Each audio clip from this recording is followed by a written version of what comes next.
3 disturbing true road trip horror stories. Let's go on a trip. A little road trip. I need to provide some very brief context so the story makes sense. Aye. I go to a public university in California. It's part of the UC system. Some UCs like UCLA and Berkeley and Santa Barbara are much bigger, while others like mine are much smaller. Most of the big ones have their own version of what's known as a dedicated tour day, where all the incoming students go to that respective campus to tour it. But really, it's just an excuse for all the current students to throw crazy all-day parties. Berkeley's is called Cal Day, and Santa Barbara's is called Deltopia, just to give a few examples. Now, my campus is about a 2.5-hour drive from Santa Barbara, but it's sometimes customary for students from other campuses to make the drive to bigger schools for that one day. I've never really been one to party like that, so it was never something I did. But a few months ago, I realized it was my senior year and I'd never get the chance to go again. So when they asked me if I wanted to come with them to Santa Barbara's Deltopia, I decided to say screw it and just went. We drove down that Friday afternoon, the day before all the major festivities. The car was completely packed out. Hunter was driving, and the other friends joining us were Damon, Benjamin, and Armand. We're all above 6 feet tall, so the journey was painfully cramped, but it went by quickly with some good conversation and music. I feel your pain. Once we got to Isla Vista, we spent the better part of an hour looking for parking with no luck. I'm not exaggerating about the parking situation. That's how popular Deltopia is. Just as we were about to give up, Hunter activated his charm and convinced a sorority girl to let us park in her designated spot. We all got a good chuckle out of that. So everything was going according to plan. Hunter's sister is a junior at UCSB, and she agreed to let us all crash on the floor of her apartment.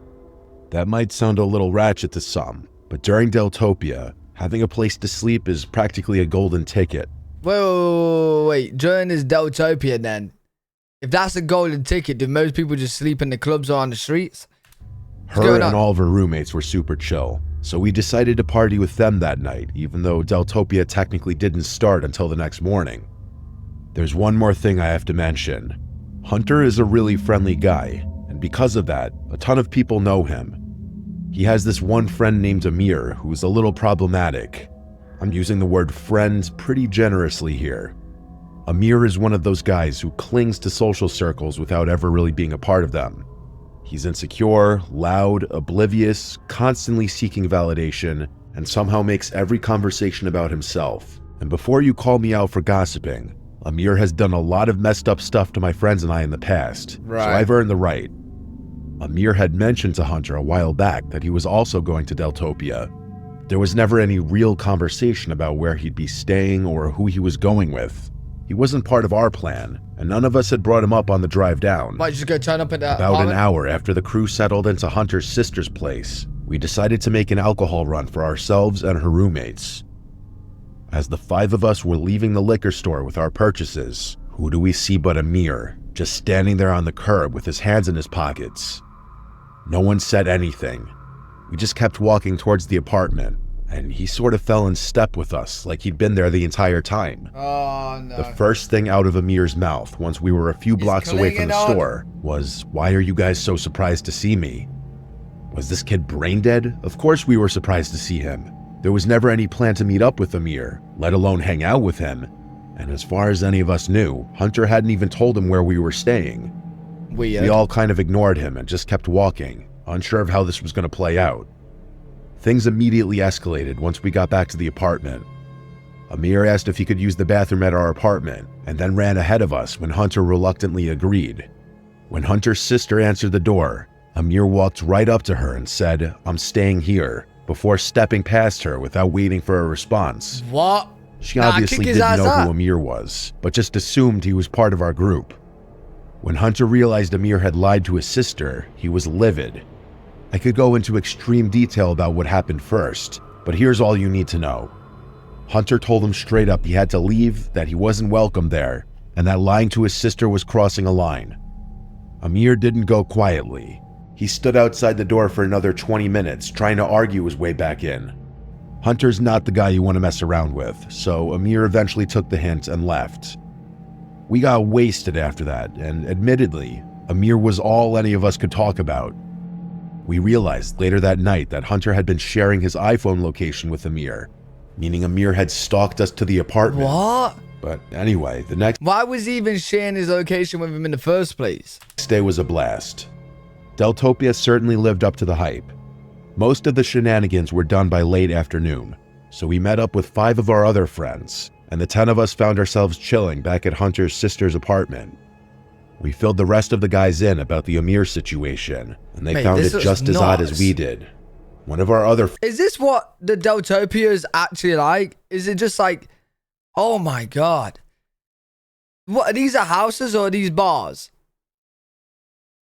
Mate, it's so crowded. and about the Amir situation, Wait, look at that, mate. How do you even move?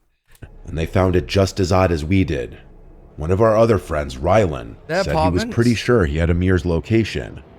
He immediately checked it, and his jaw actually dropped. He turned the phone towards us, and I swear to God, the little blue dot was showing up basically on top of us.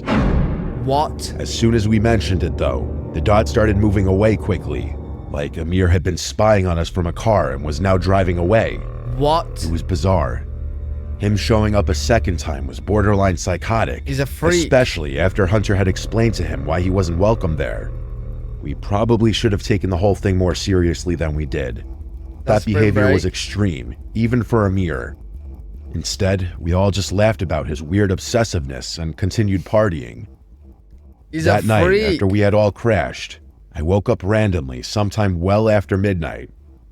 I barely had time to process my surroundings when I heard glass shattering from somewhere deeper in the apartment. Oh no.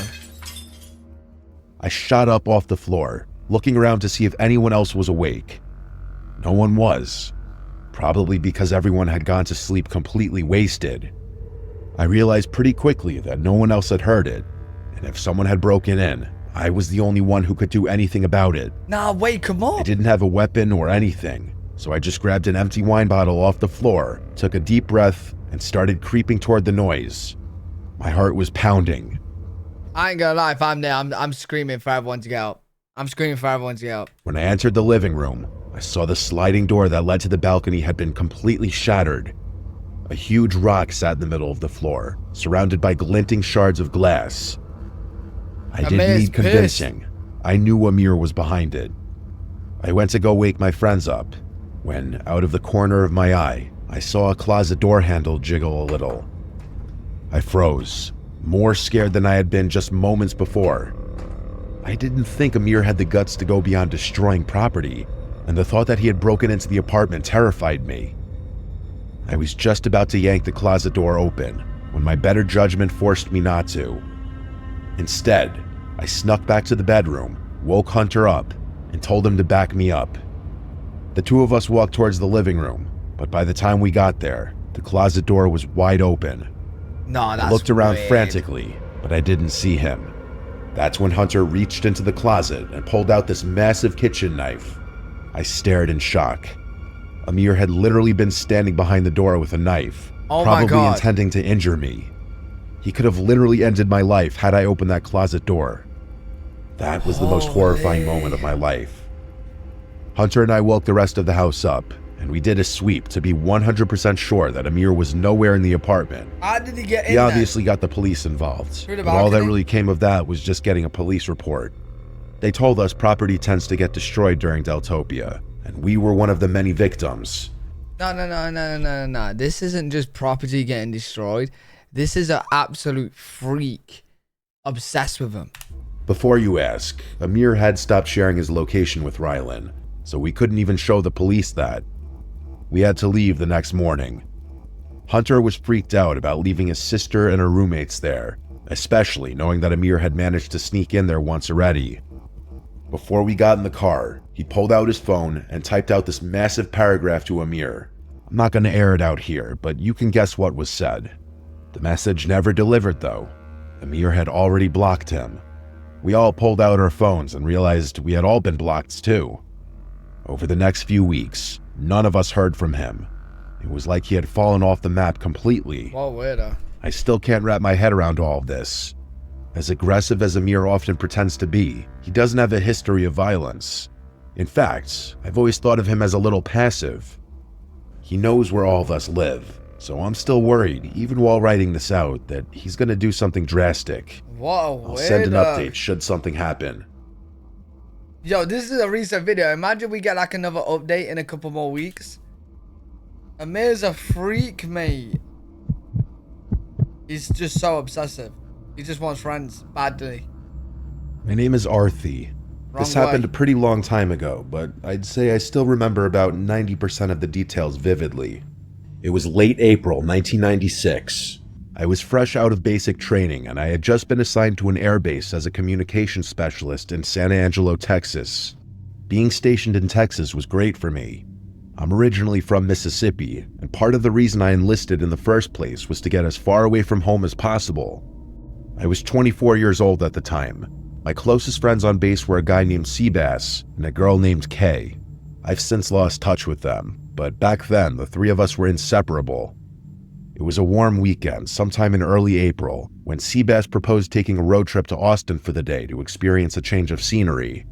Kay and I were also getting sick of the base life monotony, so we agreed. Kay offered to drive, so we packed her SUV with our stuff and hit the road that same afternoon.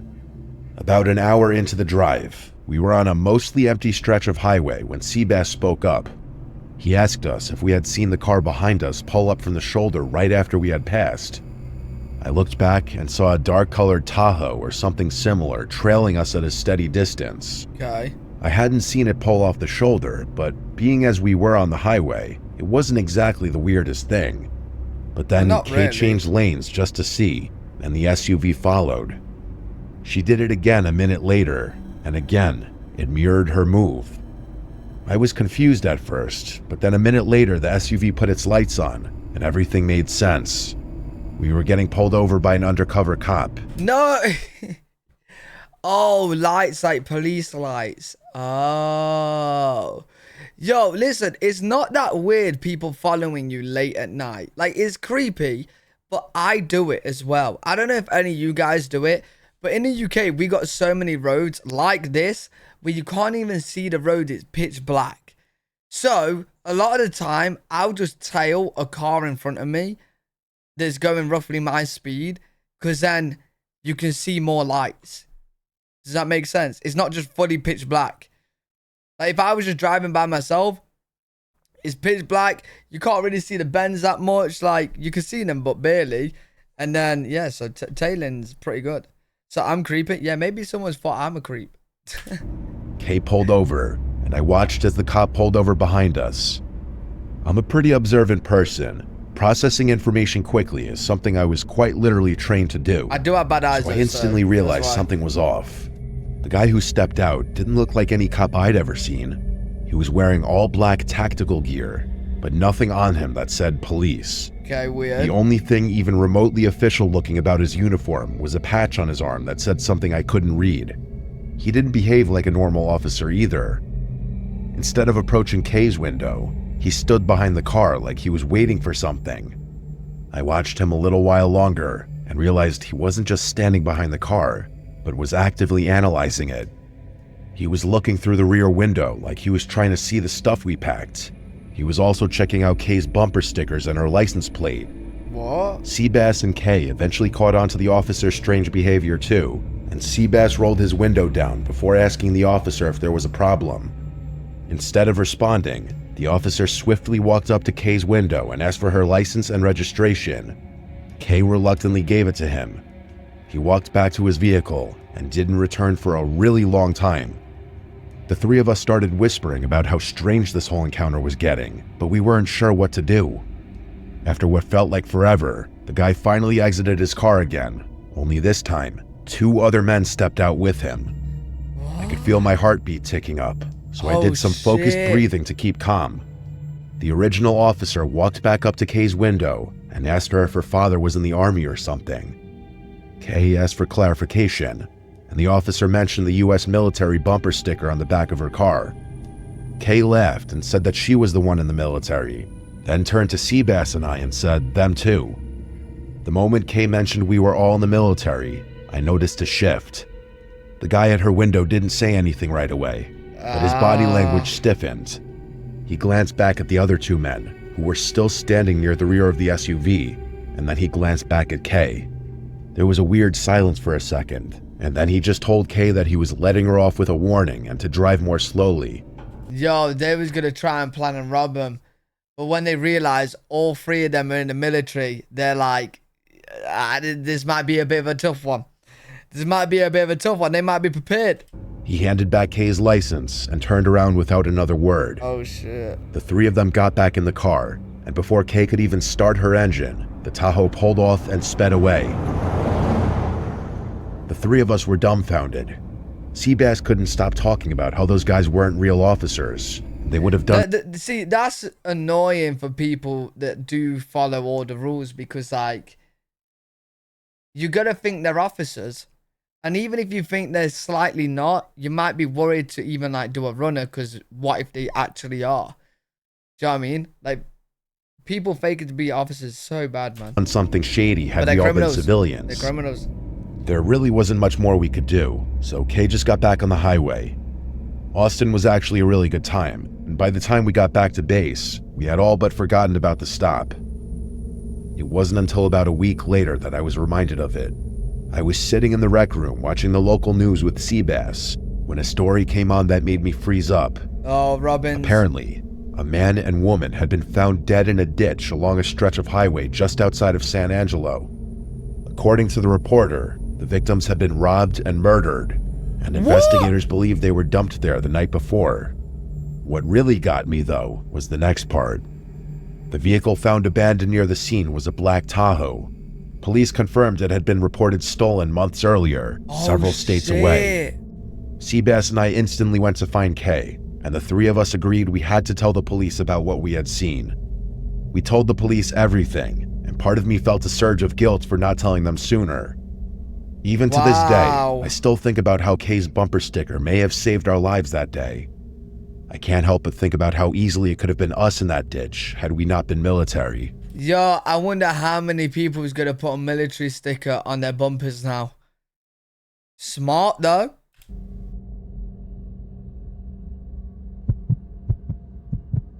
Low-key smart. I've always been a really private person. That's part of the reason I've waited so long to put this story out there. I can't think of many worse things than this story getting traced back to me somehow, but I was recently thinking about how it would be a shame to leave this earth without circulating it.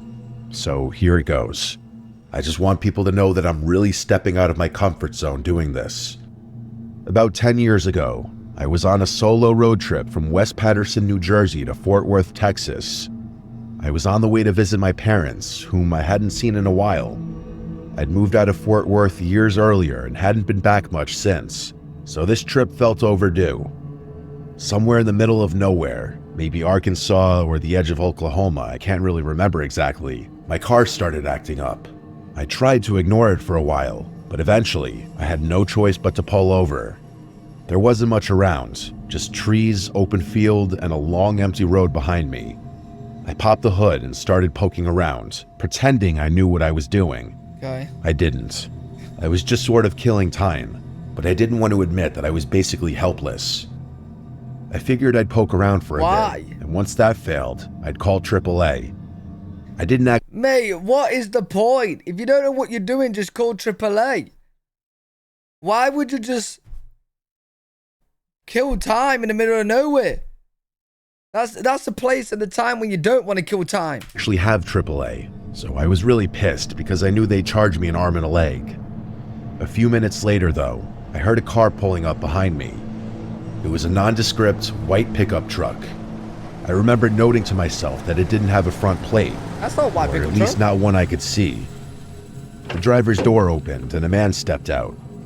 If I had to guess, I'd say he was in his mid-30s, maybe a little older, but worn down in a way that made him seem older than he probably was. He had curly hair and a long, uneven beard that looked like it hadn't been trimmed in years. He seemed like the kind of guy you could tell worked with his hands a lot, if that makes any sense. Okay. He honestly kind of looked like an older version of me. Same build, same height, Same hair color, just a bit less well-groomed than I am. You ain't He trimmed your walked beard over in years? slowly, giving my car a once-over as he approached. He didn't ask if I needed help so much as assume it. Before I even said anything, he was already leaning over the engine like he knew what he was doing. I spoke up and told him what happened, then thanked him for stopping to help me. He told me he was a mechanic, and based on how quickly he got to work, I didn't question it. I was already thinking about how I could repay him for the help when he said something that kind of surprised me. After a minute or two of fiddling, he stepped back and gave the engine a look that didn't exactly inspire confidence. He muttered something about needing a compression tester. Apparently, without it, the car wasn't going to start no matter what. What is that? Then he glanced over to his truck and said his friend, another mechanic, might be able to bring one over. I honestly had no idea what the part even was that he was talking about, but he seemed genuine, so I believed him. I thanked him again, and he pulled out his phone, presumably to call his buddy. He froze up for a few seconds while looking at his phone screen, and then put his phone back in his pocket, saying it was dead. He then asked if he could borrow mine to make the call. I didn't even think twice about it. I pulled my phone out of my pocket and handed it to him without a second thought. He took it with one hand, and then, almost in the same motion, he reached into his jacket with the other and pulled out a gun. Oh, shit. I instantly knew what was about to happen. Damn. He didn't say much, just told me to sit down on the shoulder and not try anything stupid. His voice didn't shake. He'd clearly done something like this before, or at least thought about it enough for it to seem practiced. I did what he said. The whole thing felt strangely calm, like we were both just going through something totally normal. He rifled through my pockets and took my wallet, my backpack from the passenger seat, and even had me show him the password to my phone. Then he drove off, and that was that. I had literally just been robbed on the side of the road. I know I'm speaking about it calmly now, but you best believe I was livid at the time. I don't think even now I've ever been more angry in my life. Unfortunately, there's more to this story. Much more. I'm not going to get into too much detail, but someone eventually did stop and help me. After getting my car started, they were even nice enough to give me directions all the way to my parents' house so I could do it without my phone. I made it to Fort Worth later that night, and given the circumstances, my visit with my parents was actually really nice. The next few weeks were a blur of canceling cards, replacing IDs, updating passwords, and basically recovering everything I'd lost. It was annoying and time-consuming, but I eventually squared away as much as I possibly could, and I got on with my life. Alright, cool. Fast forward like 6 months, and that's when things started to hit the fan. One day, I got a letter in the mail from some bank I didn't recognize. Uh-oh. It was Identity addressed fraud. to me, thanking me for opening a new line of credit. Identity I figured fraud. it was a scam at first, or just some kind of junk mail. But then another one came. This time from Best Buy, with a card I'd supposedly opened and already racked up over $1,000 on. The charges were all from a random town in Tennessee. At first, I was more confused than anything, but that's when it hit me. I had forgotten until that exact moment that my social security card was likely in my wallet when I had gotten robbed. And now, the guy who had robbed me had everything he needed to become me. Oh, shit. The next month of my life was a living hell. My credit report was a mess. Hard inquiries, new cards, balances I didn't spend. It felt like every day there was something new. If any of you have dealt with identity theft, you know how hopeless it can seem. I filed a report with the FTC, placed a fraud alert on all 3 credit bureaus, and That's even froze my stress. credit. I went to the police and gave them everything I had, but without a name or a license plate, they apparently couldn't do a thing. How are you meant to know the name and license plate of the fraud that's happening to you? People do that shit from online and anything. They can't do any... What? I filed a formal report anyway, just to have a paper trail. I even called the local police departments in each of the towns where fraud had occurred. I followed every step you're supposed to follow, but somehow it wasn't enough. Things kept escalating. Whoever was stealing my identity was being extremely cautious about it. A few weeks later, I got a call from my health insurance provider. Someone had received emergency care under my name at a hospital in Georgia. What? It wasn't just a billing issue. There were now records in my file that didn't belong to me. Oh, this Stuff is that could actually bad. screw me over if I ever landed in the hospital and couldn't speak for myself. This is I bad. obviously reported everything to the police again, but that was the last straw for me. I decided to take matters into my own hands. From then on, I transformed my whole lifestyle and spent every ounce of my free time trying to track down the perpetrator myself. I set up Google alerts for my name and any recent cities tied to the fraud. Yo, this guy's going fucking John Wick on us, bro. I checked my credit report constantly. I scanned forums and dug through social media. I did everything I could think of. One night, on a whim, I decided to start checking Craigslist. I focused on cities tied to the fraud, places where charges had shown up from or mail had come from. After looking around for a while, something caught my eye. It was a posting from Jackson, Tennessee. The listing was for a bunch of used power tools and some other miscellaneous items. I wasn't sure why it stood out to me so much, but the longer I looked, the more familiar it seemed. And then it clicked. Everything listed matched up perfectly with some of the things that had been charged to that Best Buy card. I sat there for a while, unsure what to do. Eventually, I responded to the listing, saying I was interested in a couple of the items and asked if they were still available. I debated trying to attach a tracker link or something clever, but I didn't want to spook whoever it was. If it was him, and he got even a hint that someone was onto him, he'd vanish. So I kept it simple. To my surprise, it didn't seem like the guy was onto me at all. Okay. After exchanging some emails over the Smart, next few days, he gave me a time and a public place to meet, and he told me to bring cash. The meeting was supposed to be the next day. I debated driving all the way to Tennessee myself, but I couldn't bring myself to. There's no telling what I would have done to that guy had I seen him in person a second time. So instead, I called the police department in Jackson to see if they remembered my case. They did, and I basically pleaded with them to help me out. I gave them everything I had and damn near prayed.